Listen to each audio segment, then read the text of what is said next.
Hello everybody, in this video we are going to connect those emission and absorption spectra, specifically the emission lines and the absorption lines, to the chemical composition of celestial objects. So we are about to use spectroscopy to start determining the chemical composition of nearly anything in the universe. An absolutely astounding thing that we can do just by looking at the light that's coming to us from the stars and distant galaxies and a nebula over there. Okay, let's go ahead and dive in and make these connections. Now that we have seen what emission spectra and absorption spectra look like, let's go ahead and take sort of the same historical approach that Fraunhofer and many others did, or not Fraunhofer, Kirchhoff and many others did, and let's start measuring the absorption spectra and the emission spectra of pretty much everything we can get our hands on, especially these fundamental bits of matter, or at least as atomic theory was being developed and people started to put together the periodic table, these were the smallest bits that were known at the time, the periodic table of elements. Let's get our hands on every element that we can and measure what kind of absorption spectrum is associated with it and what kind of emission spectrum is associated with it, and look for patterns. Humans love patterns, and that's pretty much what we're going to be doing, is looking for patterns. So we could go ahead and get a cloud chamber, fill it up with nitrogen gas, shine a continuous light source through it, and observe the light that's coming out the other side. So we observe an absorption spectrum. And we would observe the absorption spectrum due to nitrogen gas. Do the same thing for oxygen, carbon, hydrogen, boron, iron, whatever. Start going down the list of the periodic table and look at every element's absorption spectrum. This is how people were approaching this, and they quickly noticed that every element has its own unique set of absorption lines, and we're going to see emission lines as well. And this pattern of absorption lines, so an absorption line here in the purple, these two of them really near to one another and about the blue-green cyanish range, this green one, this yellow one, these really big wide red ones. So this pattern of absorption lines is easily recognizable. If you see that pattern, you know that you're looking at nitrogen gas. Oxygen has its own suite, its own pattern of absorption lines. Carbon has its own unique pattern of absorption lines. And hydrogen, a relatively simple one, has its own pattern of absorption lines. Which means that if we can measure the absorption spectrum of an object, take a telescope, point it at a celestial object, have the light come in, put it through a spectrometer so we can measure how bright each wavelength is. If we see an absorption spectrum, now all we have to do is start looking at this and go, oh yeah, those lines match nitrogen and carbon and hydrogen. That object must have nitrogen, carbon, and hydrogen in it. We have now made a way to take an absorption spectrum, and by finding where all the lines are, we can determine the chemical composition of that object. It's just pattern matching, which is really, really amazing. We can determine what elements celestial objects are made out of if we have the absorption spectra.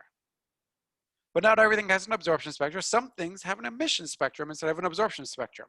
So let's play the game again. And here are actual images measured from measured of the elements. So let's get a gas really, really hot. So it'll emit brightly, and it'll give off an emission spectrum since we're dealing with a thin gas. And we can see the same thing.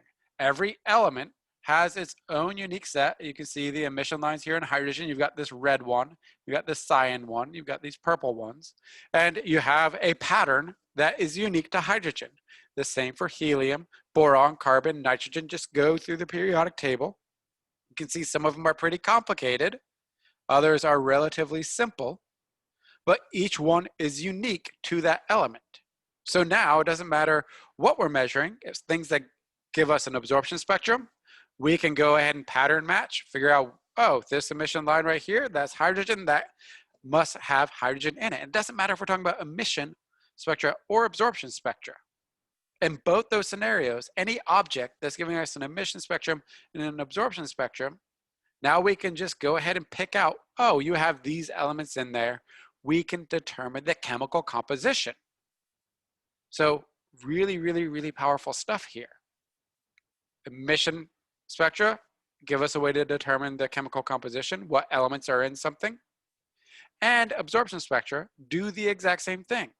So these absorption lines and emission lines are sort of our fingerprints that allow us to detect the chemical composition of celestial objects. Or we could do it here, even here on Earth. You can take a spectrum of the air that's in the room, and you can see that it's mostly nitrogen and oxygen with a little bit of argon in it by looking at what absorption or emission lines it has.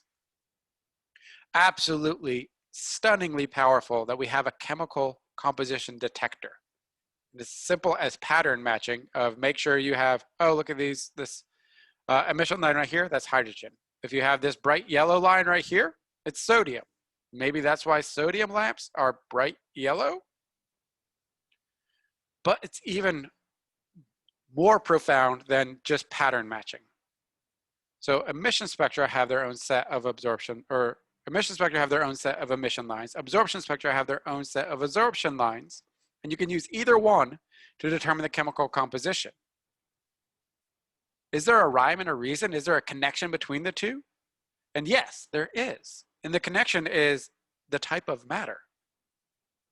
And we can look at it. So right here, I have on the top an absorption spectrum for hydrogen. On the bottom, I have an emission spectrum for hydrogen. And you can see the wavelength location, the very precise location at about 656.3 nanometers. You have this red absorption line for hydrogen. And at the exact same wavelength, you have a red emission line for hydrogen. And the same for each one of the lines.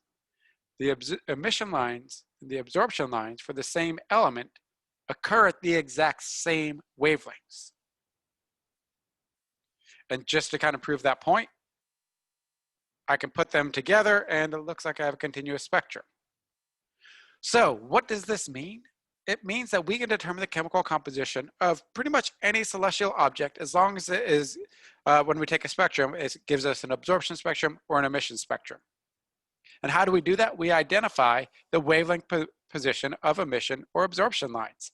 And the very fact that they are in the same wavelength position really is a strong clue that something about hydrogen itself is creating an emission line and an absorption line at a very exact wavelength of 656.3 nanometers, another one at 486.2 nanometers, another one at 434.1 nanometers.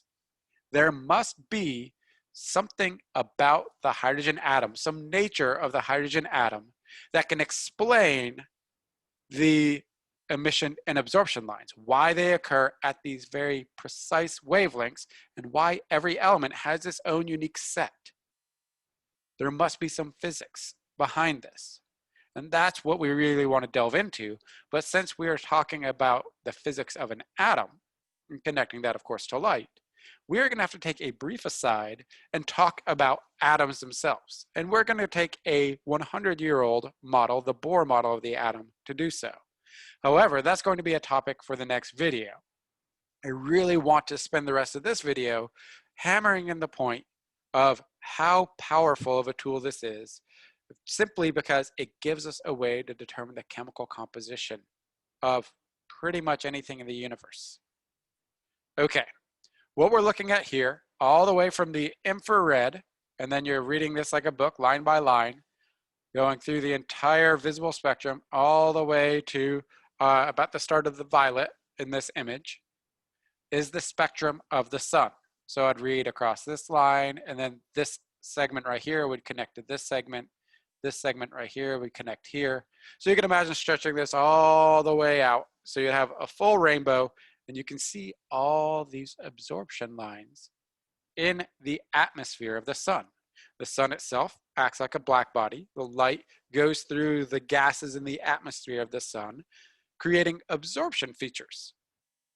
And now we know I can go find, say, this red line right here that's associated with hydrogen at a wavelength of 656.3 nanometers, right here.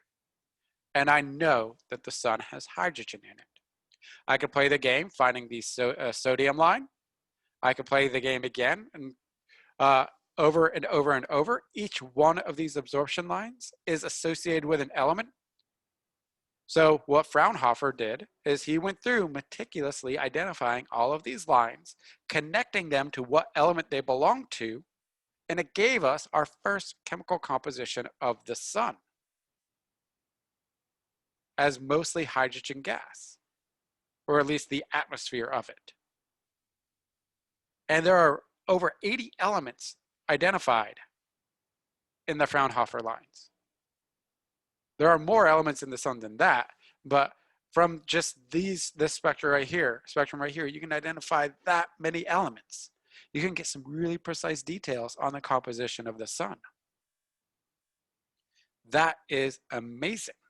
And more than that, Fraunhofer and other people were really, really excited about this. And they start going through this and they start matching up. Okay, this one's hydrogen, this one's sodium, so on and so forth. We have nitrogen over here, carbon over here. And they could account for pretty much everything except there was this pesky set of absorption features that they had never seen before. And they're like, whoa, what's going on here? We know every element has its own unique set of absorption lines, and we've measured what we think is pretty much every element in the lab. What's up with these absorption lines that don't match anything we know? It must be some element that exists in the sun that we have not discovered yet.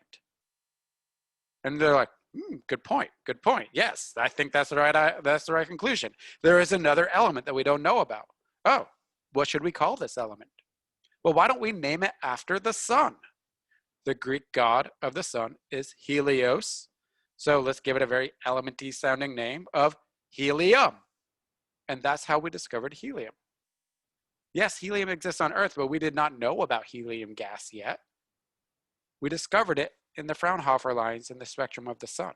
And now element number 2, helium, will forever bear the name of where it was first discovered, in the sun.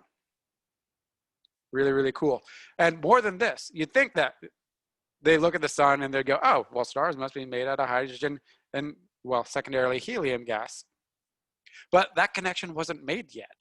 It took until Dr. Cecilia Payne-Kapuskin came along and started to look at the spectra of all the stars and started to use a little bit of the deeper knowledge, the physics of how light interacts with matter, the true power of spectroscopy, where she was able to determine the relative abundances of elements from these lines themselves. So we have this much hydrogen compared to this much helium. And it was her, she was the first person, somebody you probably never even heard of before, that discovered that all the stars in the universe are almost completely made of hydrogen and helium gas, almost 90% hydrogen, 10% helium by number of atoms, with just a smattering of other things. So here we have a scientist who discovered the composition of the stars themselves, and they used spectroscopy to do it. And I just want to show you one more time. So here is an emission spectrum of a nebula. Notice it has this nice or red pinky color to it. We can look at the emission lines and start playing our game. Oh, this one, here's at 656.3 nanometers, that's hydrogen. Here's the helium line. Here's a neon line. Here's another helium line. Here's some oxygen lines. So it's complicated in reality. And we usually look at wavelength or frequency versus brightness, intensity. Well, we can match out, oh, this frequency, this wavelength is hydrogen, and we can start building the chemical composition. All we have to do is look at the spectrum of something, doesn't matter if it's going to give us an absorption spectrum or an emission spectrum, find the absorption or emission lines, associate those with the element that creates that absorption or emission line, and we've determined the chemical composition of the gas. Of course, things are made up of a whole bunch of things, so we end up with complicated spectra that look like this or like this. So it's a really, really, really tough task that's very aided by computers, which can do a lot of the grunt work for us.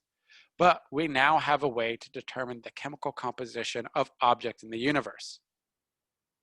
And think about how powerful that is. That's just the light giving us the chemical makeup of the universe. We have learned a lot in this video. And it is more and more stunning the more you think about it, that just the light itself has given us a way to determine what the stars themselves are made out of.